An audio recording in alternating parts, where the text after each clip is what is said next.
Hello everybody, John here, and today on To The Garage we finally get to do our top 3 reasons to own an XK8 because it's the best GT car that you can buy. Let's start off with a quick reminder of 10 down to 4.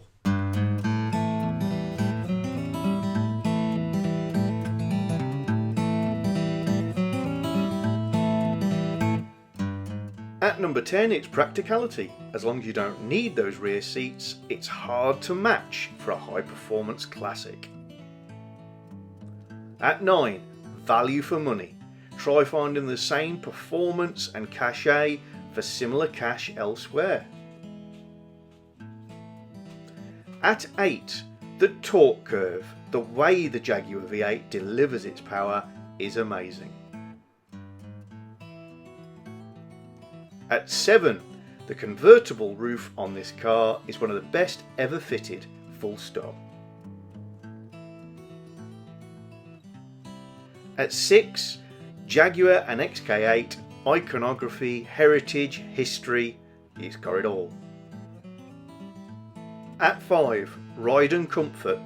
You can find similar levels of comfort, but wrapped up in a car that handles so well, hard to do. And at 4, the community and scene. Clubs, shows, magazines, websites, YouTube channels. It's got it all. There's plenty out there. People are interested and the people are fantastic. Well, that's everybody reminded of where we've got to. Let's move on. At number 3, it gets the right attention. I'm pleased to report that there's several people who have commented on things similar to this. They probably haven't used the same words as me. These are cars which do not attract the wrong attention. I'll take you down a slightly humorous view of what I mean about this by looking at a few of my many and varied cars that I've owned in the past. Some of them are quite extreme. Many years ago we owned one of these. This is a Vauxhall Belmont SRI. For those of you not in the know, basically a Vauxhall Astra with a boot on. The SRI gave a certain level of performance, but the Belmont had GTE performance. Basically had the mechanicals of the Astra GTE. And it's a very sporty car, really loved it. Beautiful as was in mint condition, and it attracted all the wrong attention, as did many of the cars of the era of the same ilk. So RS Escorts, Cozzies, all that sort of stuff, anything with matte black paint added to solid colours. It got stolen a lot. Ours got stolen twice. This is one of the higher end kit cars I owned.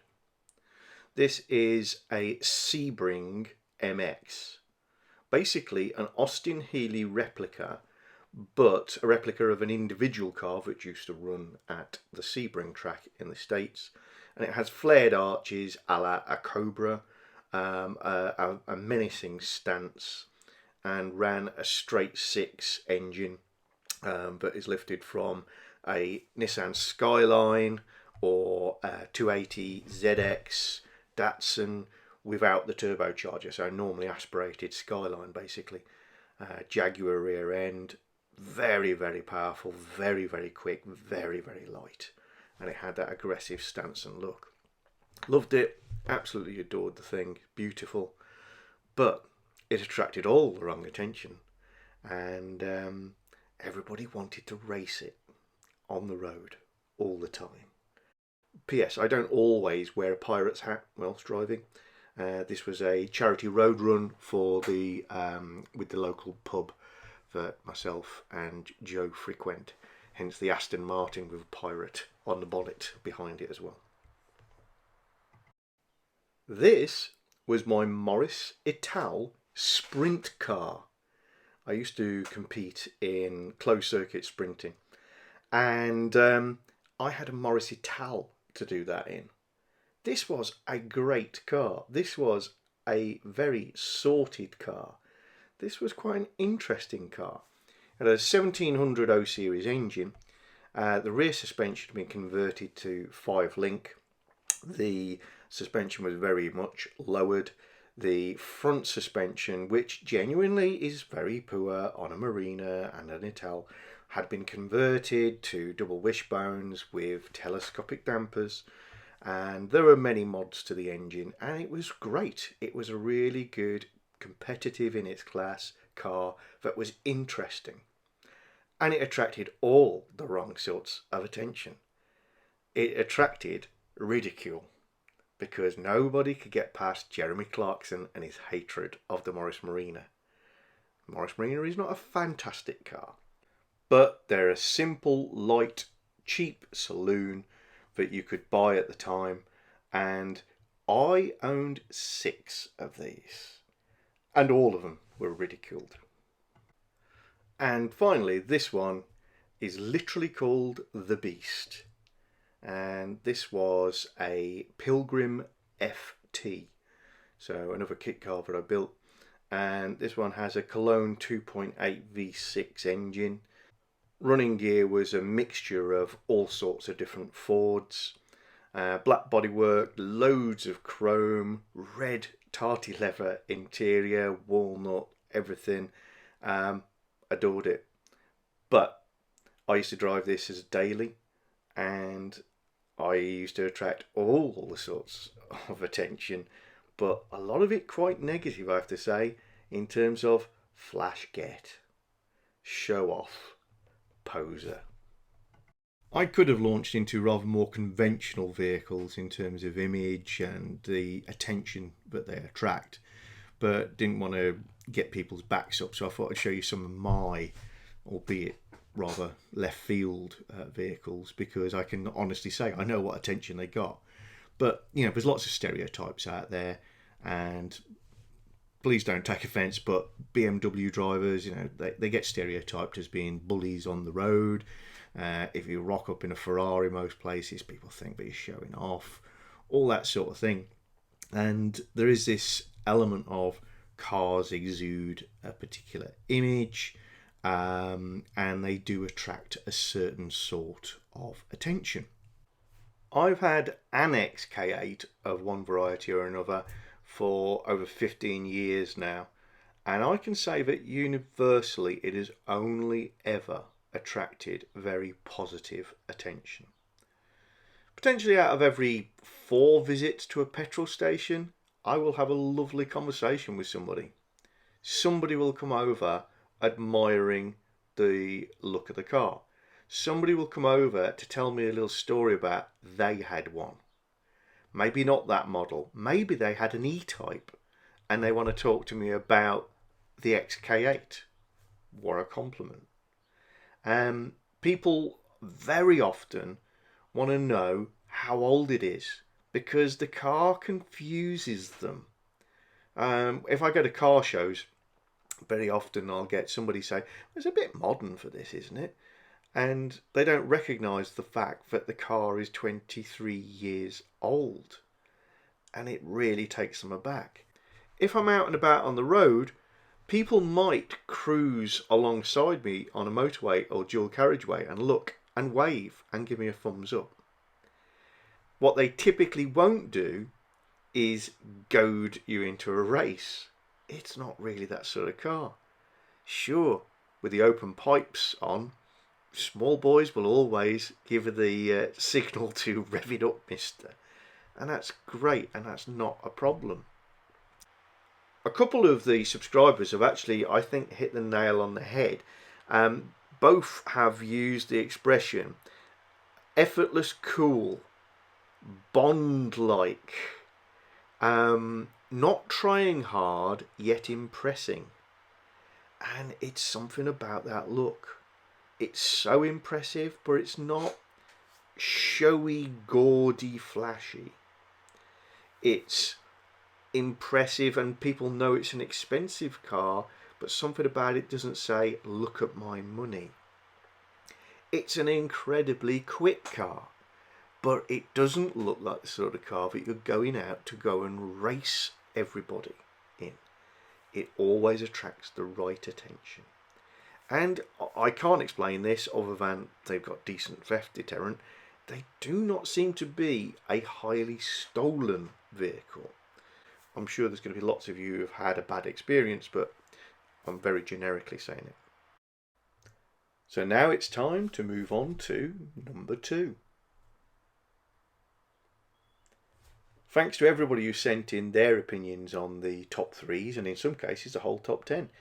And I've got to say that there are not too many choices that don't include the sound in your top 3s. Sound is such an emotive and personal thing, so I can only just basically give you a couple of my opinions and then let you listen for yourself. But the standard car with the standard exhaust sounds just great and is very quiet inside. The car with open pipes, in my opinion, sounds even better, and as long as you're not pulling hard, equally sounds nice and quiet. So this is an oral experience.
So there we have it. I can't really add too much to that in terms of technical input on the sound.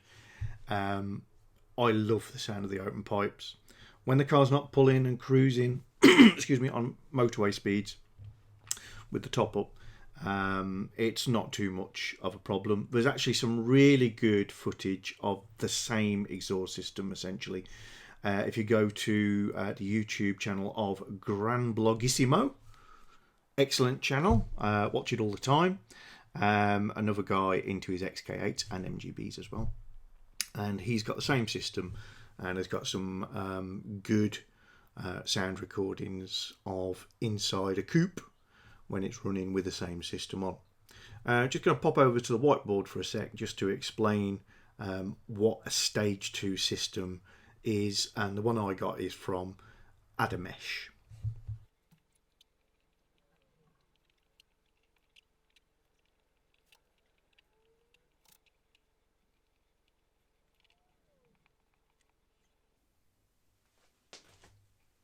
Okay, so that is not a technical drawing, but it's close enough for us to discuss. This is the layout of the exhaust system on our XK8s and XKRs. Basically, we've got our beautiful big thumping V8 engine there with manifolds. They then feed two vertically mounted catalytic converters. They're obviously required for emissions, but equally they do reduce the noise levels considerably. They can't help but be restrictive. Some people do delete those or put in empty cans, etc. That's not something I would recommend. So we've got our cats. The cat has two cats. Then the two pipes go into one large oval box. I don't know, but this is maybe 1 metre long, so it's quite a significant box. It's actually completely unrestricted. It is straight through. Inside here are two tubes and they are perforated, and that means that the gases can share the pipes, and gas coming out the left bank can enter the right exhaust system. That balances the system up, improves the sound levels, improves flow, helps draw the gases, all sorts of good things.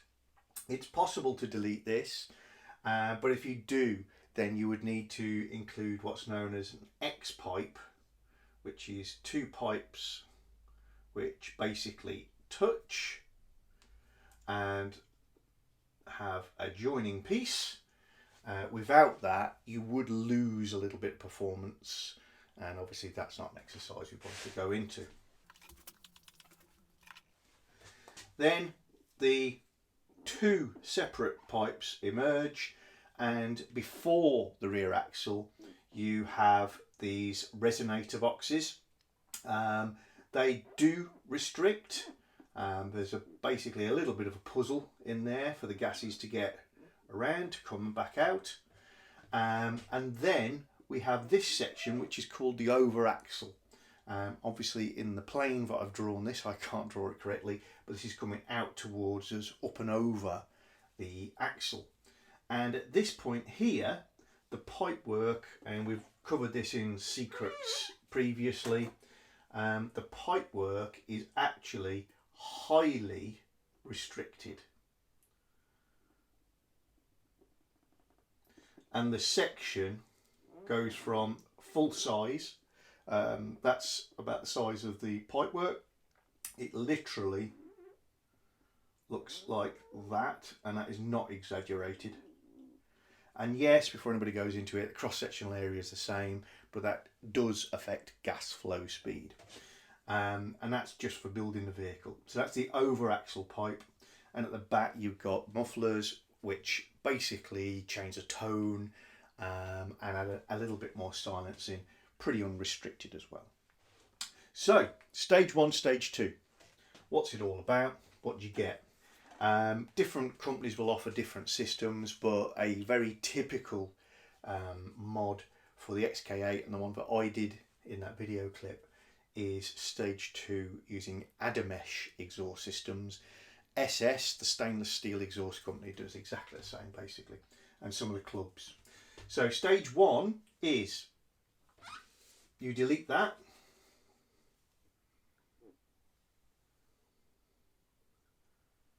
and you fit straight pipes with a nice tail finisher just to make it look pretty, and that basically produces a different exhaust note. It's slightly louder, it's deeper, it's more satisfying. It's a great mod, very cheap, very easy to do. Then we have this over axle section, and you have this box here. Now stage two for some companies is just delete that. The Adamesh system also deletes this flattened section and replaces it with a full bore pipe like that. So stage two is you've deleted one here and one there, and if you've got the full bore over axle as well, then that's another restriction deleted. So a full stage two modification is delete 4 boxes and a restrictive pipe, leaving you with all of your silencing effect just coming from this very large but straight through twin box and the 2 catalytic converters, and that's the sound that you heard on the video. So we're almost there. Number 1 comes next. Just before I do that, not as a tease, just because I want to make sure you see it, we did some fun polls during the previous 2 videos, and I thought you'd be interested to see the results of those. They're not closed. You can still answer them, guys, by watching the other videos and clicking on the little cards in the top right hand corner, and you can vote on your opinion, and they'll keep updating, and if you vote, it shows you the score. So this is how they came out. Well, we can't claim this first poll as a revelation. It was kind of a self-fulfilling prophecy. If you ask a load of people interested in XK8s if they think it's a very practical classic, the answer is going to be predominantly yes. But yeah, everybody who watched the video, with a few exceptions, felt that the XK8 was a very practical classic. Rather more interesting, I shared in the video that 3 of my genuine alternatives, if I'd looked at anything other than XK8, would have been the 8 Series, the Porsche 928 and the Mercedes SL. Same era, same target audience, same kind of vehicle. And we went for which is the best value for money out of those. And we've got the BMW 8 Series and the Mercedes SL coming out on top, with the 928 trailing. In the next one, I very much said that my performance feature that I loved best was by far the torque. And we gave you guys the option as torque, power, acceleration and top speed. What did you think? And torque and acceleration are neck and neck. Could all change. This is still an open poll. But interestingly, nobody particularly went after the top speed. The car has a prodigious top speed, 155, but limited. And at the time it was epic, but that isn't what we're about. One of my top 10 was the roof on the convertible, and we looked at what was the best convertible roof on a classic GT.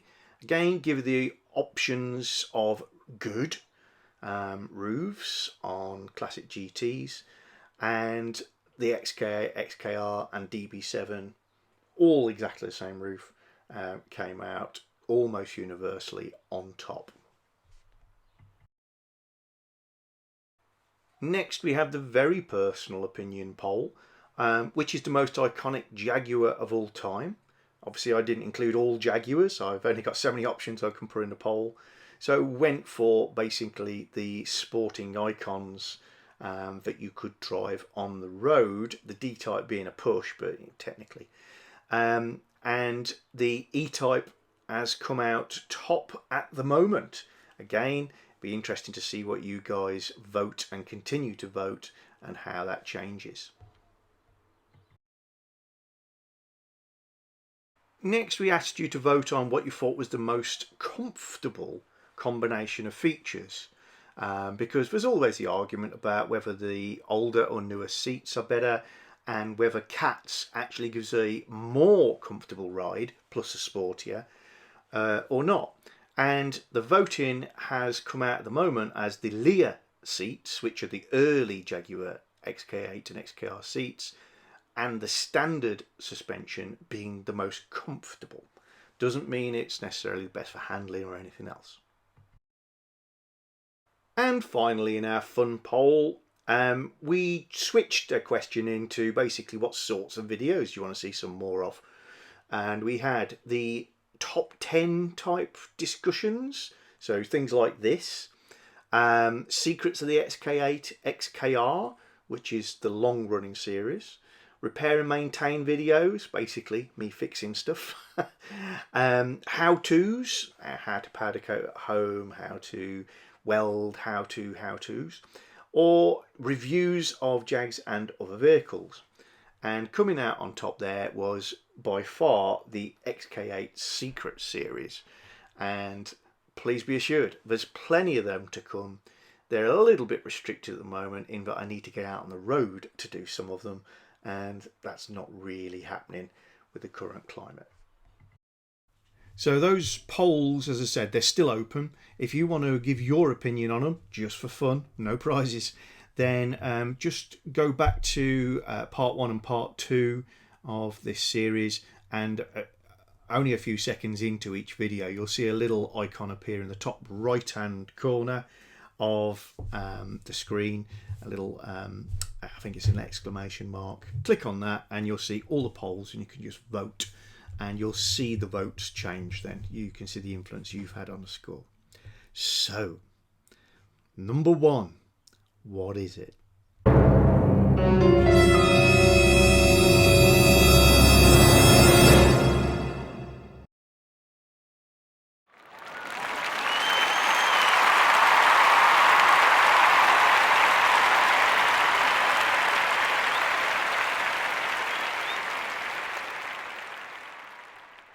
The X100 series is without doubt one of the most beautiful cars ever to make it to production.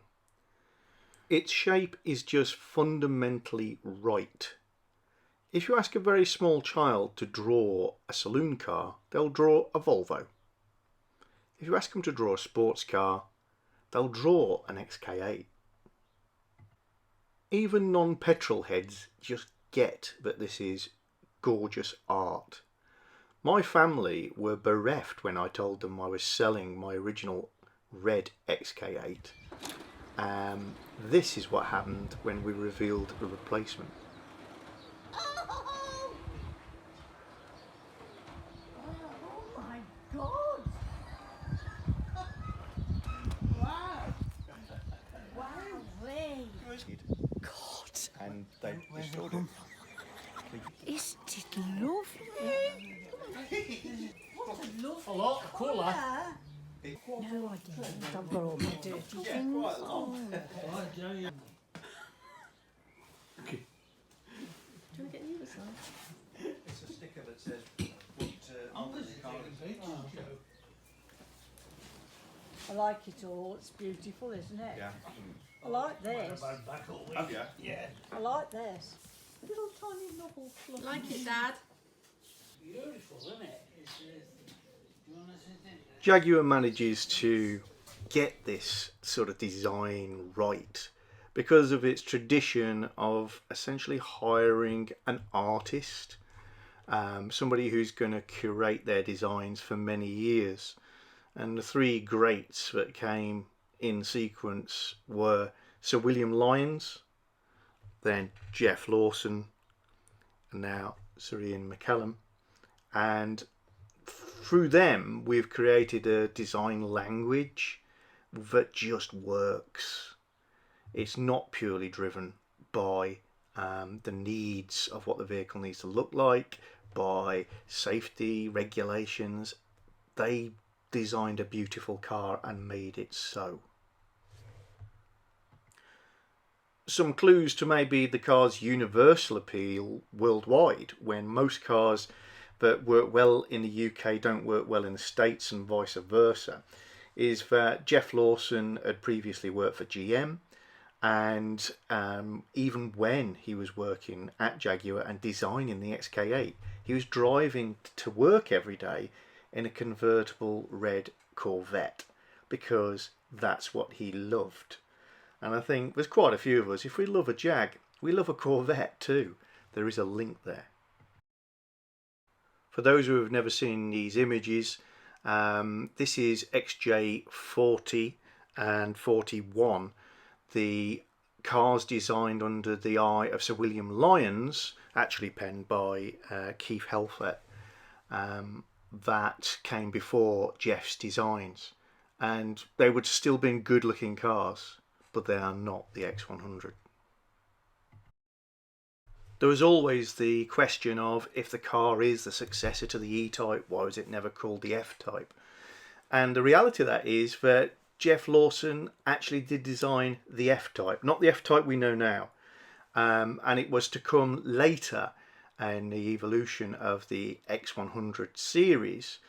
But unfortunately the timing was wrong, because that's about the time that Ford really started to struggle and loosened its reins and therefore the purse strings. Here is the F-Type, as designed by Jeff Lawson. I wish that one had come true.